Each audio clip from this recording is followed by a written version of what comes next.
Hey y'all, welcome to the Clock Tower. I'm Colton, here with Brandon. Today we've got the first game of the second round of the Holy Grail War, Saber taking on Caster. Winner goes to the final, which will be played next Thursday. I'm running Saber, Brandon, you're running Caster. Tell us about this matchup from your side of the table. Yeah, so for this matchup specifically, realistically, one of the big things I need to focus on pretty hard is going to be that compression. Knowing that your game kind of focuses on essentially trying to deny me climaxes, having the mobility of mill in my deck, I think is going to be really important with this game. So I can kind of control my own deck state before you kind of step into the scene and try to keep as many cancels in my deck as possible. I think is going to be the best way for me to be able to close out this game, aside from just kind of the restand and the rest caster combo.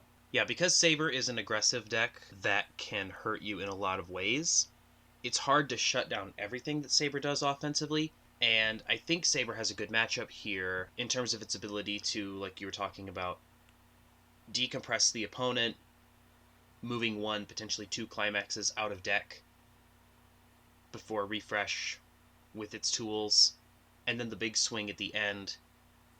I think Saber has a more consistent top end than Caster, and I think that it can hold board in the mid game decently well, because even if Assassin gets down and gets big, Saber's rolling power with reverses can help it to win the board back. So I think Saber can get its combo at level 1, and I think Saber can close at level 3, especially if it can find its level 2 combo in there somewhere as well.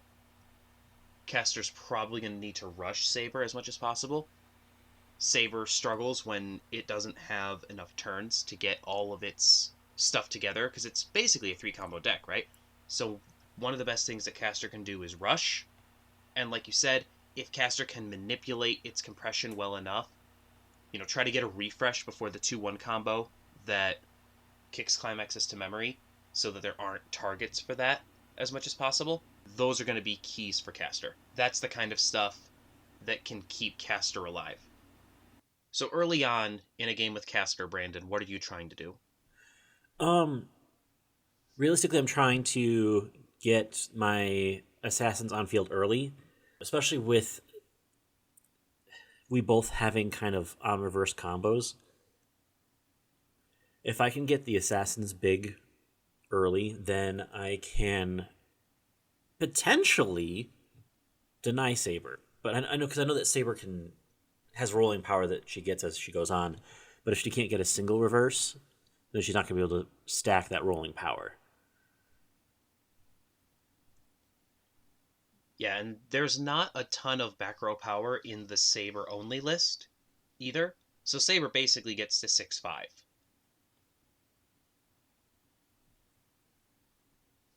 I can also do something about it by not putting my Reen into the back row just yet. I can hold off on that to keep Assassin from getting its extra power. Mm-hmm. I kind of start off here with the Shiro Encore and the Ely in the front, partly because I don't have another zero in hand at the moment. Mm-hmm. So holding on to the Elia for another turn, if I can, is a potentially important thing for me to do. When you lay down the bomb, I'm immediately like, oh, well, just kidding. That plan's not going to work.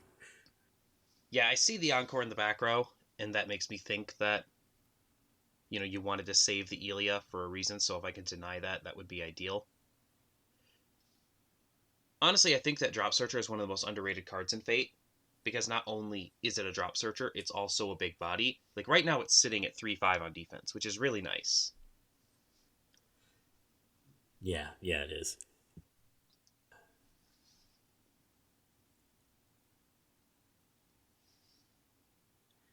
It becomes a little bit harder to deal with the 3-5 in the outside lane, partly because a lot of my power pump goes into the middle lane.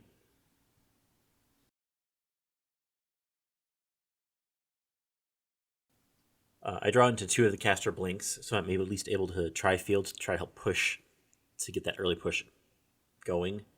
Mm-hmm. Kind of abandoning the idea that I'm going to get to level 1 first. Yeah.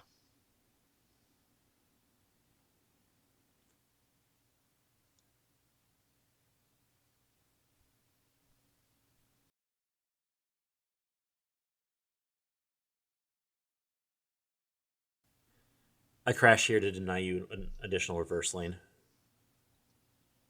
Yeah, I don't mind seeing 2 reverse lanes for Saber. Um, it's so easy to deny on reverse combos nowadays, and especially given that people are willing to crash just to make sure that you don't give your opponent a plus. To see 2 reversible lanes with a non-reverse combo doesn't feel bad, and that's also one of the reasons why I ran the Shiro on turn 1, is because I knew I was going to give you 2 open lanes. I was going to force you to swing into an open lane to at least give me 1 lane.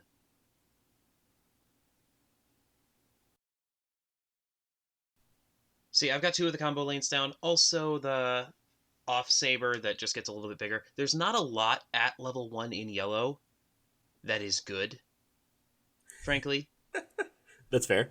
Yeah. Like, level 1 yellow is just, it is, I think, objectively the weakest level 1 suite in Fate. So there's just not a whole lot that I can do there. I do grab the 2-1 off the combo, which is really nice, because that means I can get set up for the next turn. And then I grab my level 3 combo as well. So overall, good turn here. I pushed you into level 1. And I don't mind giving you reverse targets, because I know you also have to pay 1 to get your combo. Yeah. You're not wrong. It makes it much more expensive for me to do. Also, something worth noting here is that we're playing the 2 competing back row pluses as well. I'm running the Reen, you're running the Caster. The Reen being pay 1, rest, look it up to 4 at a level 1 or higher. Yours being basically a pay 1 cigarettes, mill 2, salvage equal to the level of those 2 cards. And a tiny bit of a flavor break on my side, because I'm not playing the Saber Brainstormer. Mostly because I'm unimpressed with it. I don't like Brainstormers in general. I never have. But it's particularly not great when you have, a deck that doesn't necessarily really compress. Right? Like, there's not a whole lot of compression in Saber. And you need cards.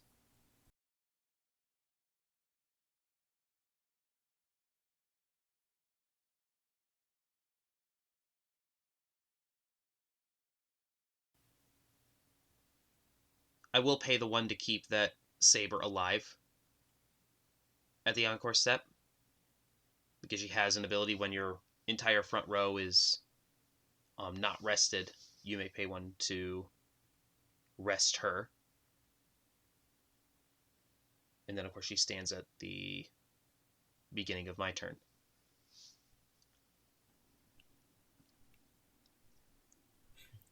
Yeah, the level 1 game in yellow also doesn't keep board, which is why that Saber is actually pretty useful. Interesting grabbing the counter there.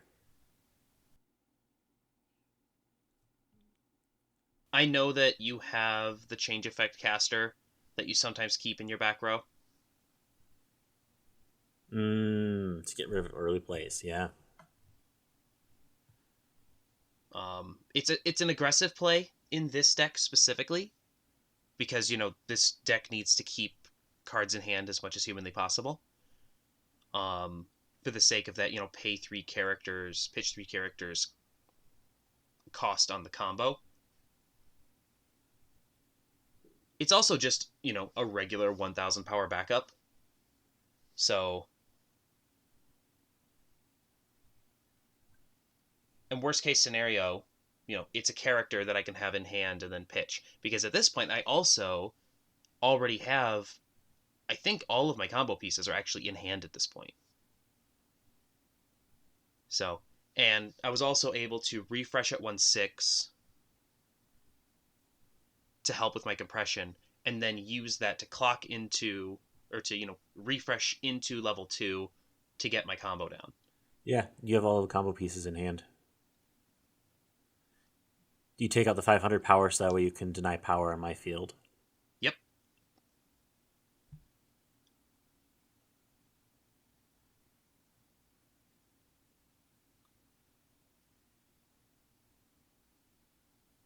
Unlike the last game, I don't get to Taiga down as well. But I also can pay one, pitch one, which means I can immediately pay out that choice. Mm-hmm.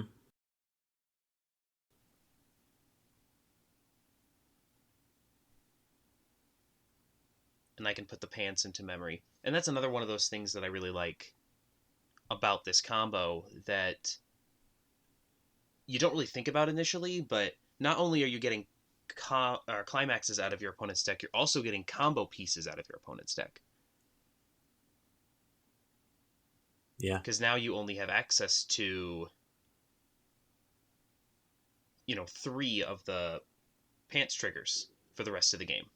So if you don't have one in hand, it just became that much more difficult to get it in hand. That was a really good turn for you. I'm still at level 1. I know I have another combo piece in hand from the assassin, but you definitely just cleared my board. Now I'm out 3 climaxes on field. Literally on field. Yeah.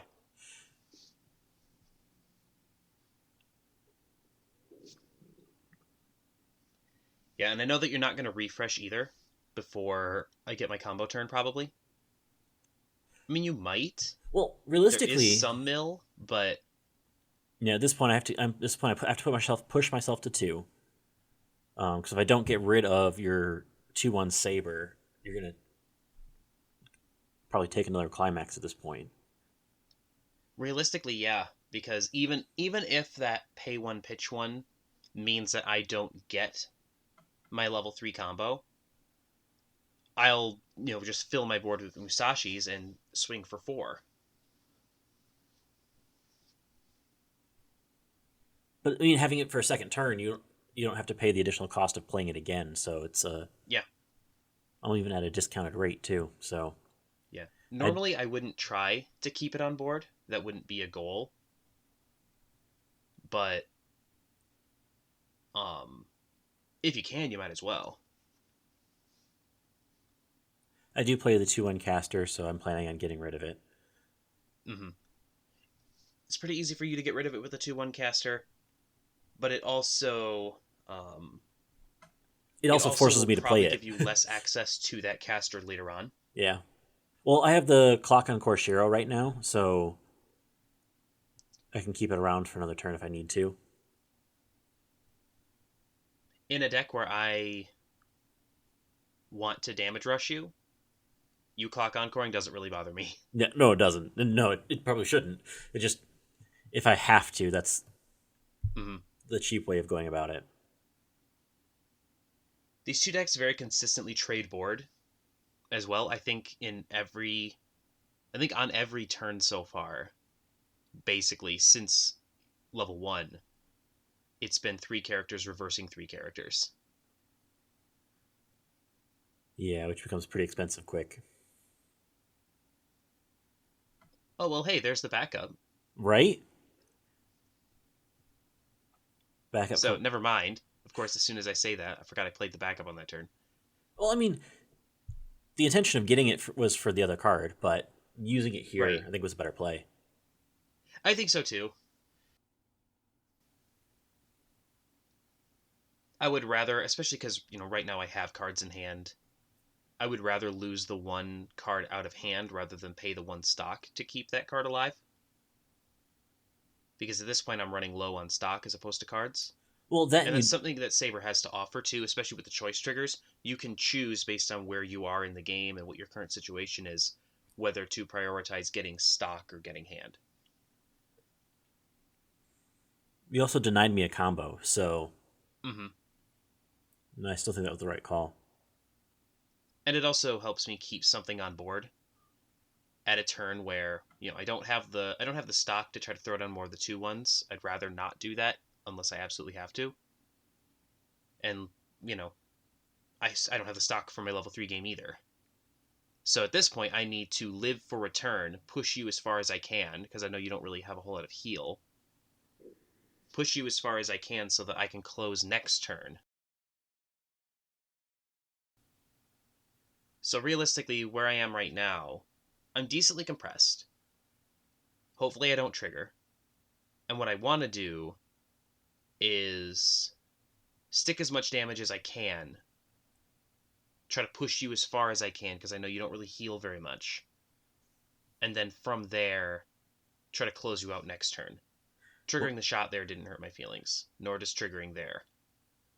I didn't think I was going to push you into 3, but, I mean, obviously I triggered 3 times, that helped. But I also knew that whatever I did trigger was probably going to stick. Yeah. And I'm still compressed enough to, at least in my head, take the hit from the caster restander. Even though I don't really get to play defense against the 2-1 the way that I initially wanted to.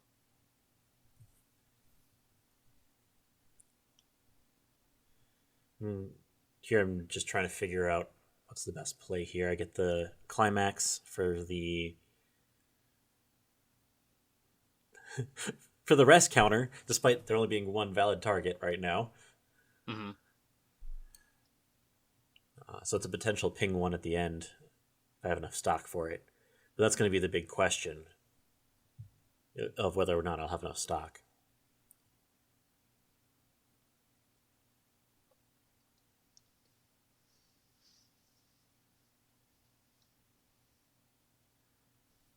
And now I'm looking at I need to I can't pay out the climax I just triggered here, so I'm going to be moving into. And now I'm starting to get nervous on my end because I'm like, I've been counting my climaxes. I should know where they are. I know I have some in here. That's me anxiously counting my climaxes again. Mm-hmm. Yeah, that's a weird board situation for you. Yeah. Because you need to get the reverse. But if you get the reverse, you can't do the 2-1 burn. Exactly. And so I kind of bet on the fact that I would need the restand, partly because I expected you to cancel at some point. Mm-hmm. So it's just a matter of which one was going to get canceled and which one wasn't.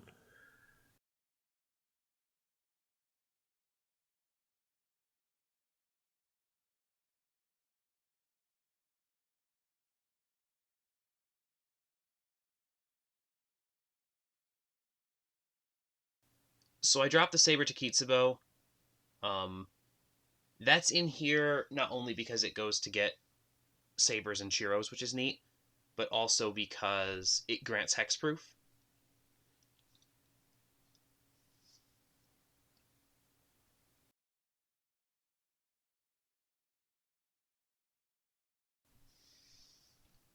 Cancel off the top, which is pretty good. Because it grants hexproof to the card in the middle, it means that the Saber cancel burn counter can't get money countered or anything like that. Yeah. And here you swing for lethal for 6. And yeah, I just take it because I'm more or less out of climaxes. Yeah, when you canceled the first one, I knew you were out at least 5 at that point. Yeah, at least if 5. not more. Yeah, you were out quite a bit, and you still had 20 cards in deck. So I figured, worst case scenario, I still get my chance to burn, and then I get to swing for 2 with the Takitsubo. So something I'm gonna, if I don't win here with either the regular swing or the cancel, if I don't stick both of the cancel burns, I'll at least be able to swing for 2 with the Takitsubo for game. Mm-hmm. Oh yeah, no, you were in a prime spot to be able to close out the game there. I didn't have enough cancels to be able to stop all of the damage you were bringing to the table. Because even if I canceled that 6 and one of the 2 3s, your Takitsubo was going to stick. Right. The thing with the Saber deck is it's super fun. I mean, I really like it. I like how aggressive it is. I like how it swings for stupid damage. Like, that's super fun. The challenge with it, however, is that in order for it to work, the 2-1 really needs to go off. Like, if you can get the 2-1 combo to go off and you can pull a climax, suddenly it gets a lot more powerful because those swings for 3 are far more likely to stick. Not to mention, the rest of your board, because you're still swinging for, even without the combo, you're swinging for 3 in one lane and 2 in the other without, not even considering your combo lane.